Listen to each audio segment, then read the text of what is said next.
Jadi, Bapak sudah mengajar berapa tahun? Sudah 8 tahun, Pak. Bagaimana selama ini mengajarnya? Sudah ngelotok, Pak. Hafal di luar kepala karena sudah mengajar hal yang sama selama 8 tahun juga kan.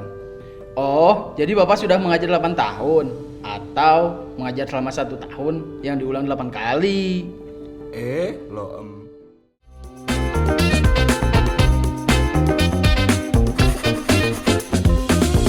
Sebagai pendidik, terkadang kita terjebak dalam zona nyaman pada rutinitas mengajar.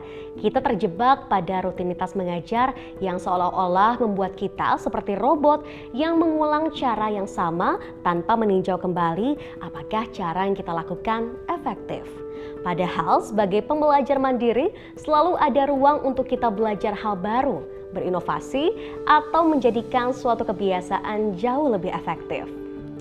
Mari kita lihat kembali proses belajar kita sejauh ini. Kemudian ingat-ingat kembali poin penting yang sudah Bapak dan Ibu dapatkan saat mempelajari modul ini.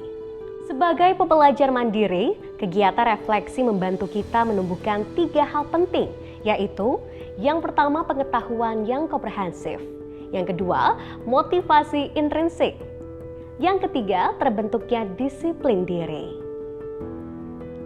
Mari kita bahas aspek yang pertama, yaitu pengetahuan yang komprehensif. Sebagai pembelajar yang mandiri, kita perlu memiliki pengetahuan yang komprehensif tentang diri sendiri, peran dan tanggung jawab dan strategi yang paling cocok saat kita mempelajari sesuatu. Kegiatan refleksi penting dilakukan karena membantu kita untuk memiliki pengetahuan yang menyeluruh pada aspek-aspek penting tersebut. Lalu bagaimana kita menerapkannya dalam proses belajar mengajar dalam kelas? Mari kita simak kisah Pak Eka. Pak Eka adalah seorang guru yang akan kembali mengajar kelas 5 tahun ini. Saat membuat RPP, Pak Eka melakukan refleksi diri dengan beberapa pertanyaan sebagai berikut.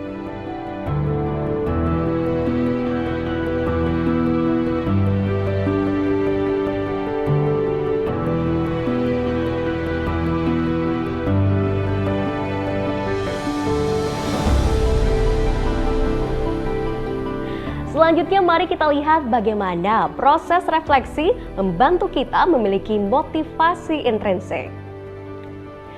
Motivasi intrinsik ialah dorongan dari dalam diri kita untuk melakukan sesuatu. Motivasi yang muncul dari dalam diri membuat seseorang melakukan sesuatu yang bermanfaat untuk dirinya atau memberikan kepuasan pada dirinya, bukan karena ingin mendapatkan imbalan atau menghindari hukuman. Setiap awal pelajaran, Pak Eka mengajak peserta didik untuk berefleksi tentang materi yang akan dipelajari dengan mengajukan beberapa pertanyaan berikut.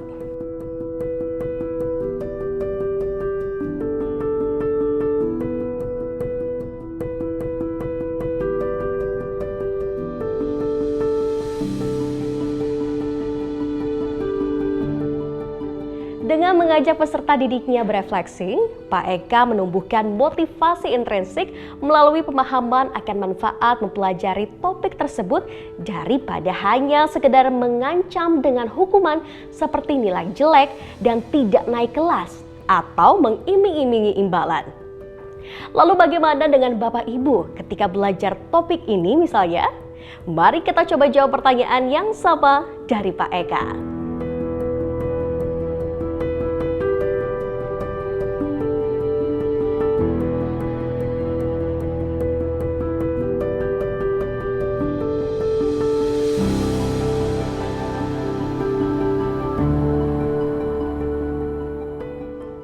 Ketika ibu bapak memikirkan jawaban dari pertanyaan tadi, artinya kegiatan refleksi dapat membantu kita untuk menggali motivasi di dalam diri kita.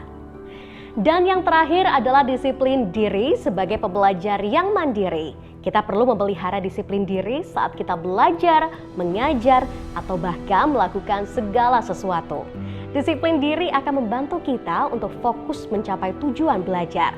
Dalam proses mempelajari materi bangun ruang, Pak Eka melihat peserta didiknya kurang bersemangat, bahkan menunda tugas.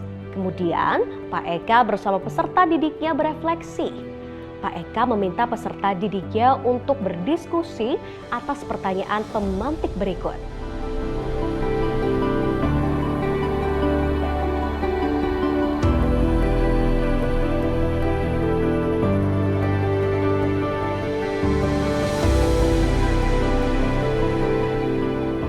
Selanjutnya, ketika peserta didik mampu merumuskan strategi yang sesuai dengan dirinya, Pak Eka menulis kesepakatan kelas untuk ditempel pada tembok kelas sebagai pengingat.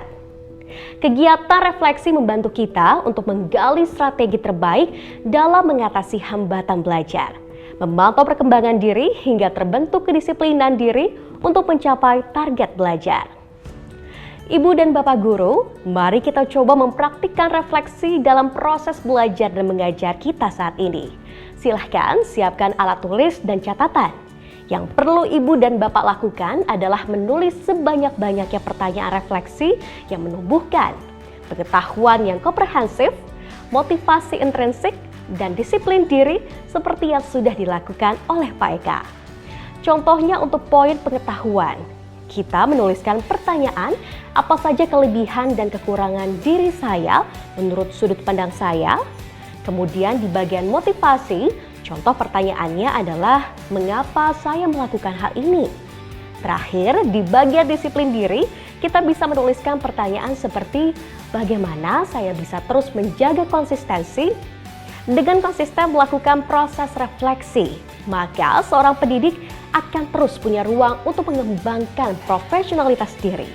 Oleh sebab itu, konsep pembelajar sepanjang hayat yang dicita-citakan dimiliki oleh setiap peserta didik sudah dihidupi lebih dahulu oleh ibu bapak sebagai tenaga pendidik.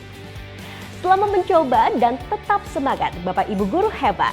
Salam dan bahagia.